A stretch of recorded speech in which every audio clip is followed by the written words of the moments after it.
महाराष्ट्राच्या सामाजिक, आर्थिक, धार्मिक, राजकीय इतिहासामध्ये परभणीच्या मुस्लिम समाजाने एका कडवट शिवसैनिकाचा जीव वाचवला.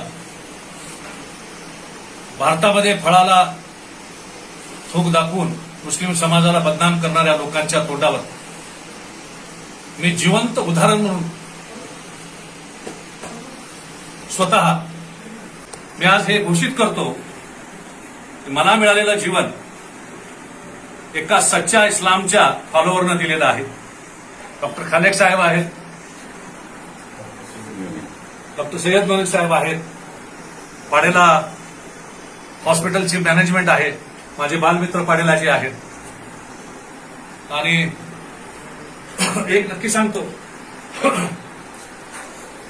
आदरणीय मुख्यमंत्री महोदय, वेड्यासारखी माणसं आहेत, झपाटलेली माणसं आहेत, संधी मिळत नाही. हे या देशाचं दुर्दैव आहे. जात, धर्म, जन्म हा त्या माणसाचं भवितव्य.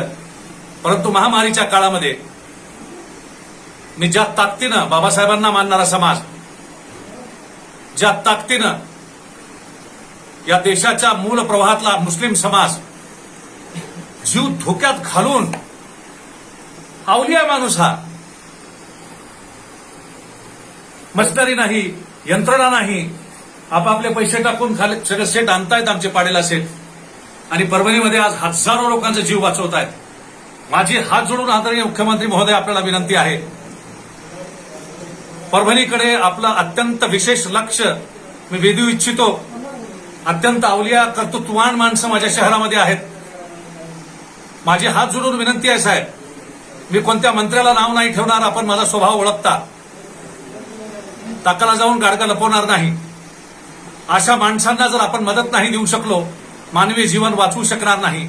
आणि आपण द्रष्टे मुख्यमंत्री आहात, वंदनीय शिवसेना प्रमुखांचे चिरंजीव आहात. तुम्हाला समाजाच्या पोटात काय चालतं कळतं. जातीपेक्षा माणसाची माती आणि माणसाच्या आतल्या असलेल्या ताकदीला ओळखणारा माझा नेता आदरणीय उद्धव साहेब हे न्याय देतील.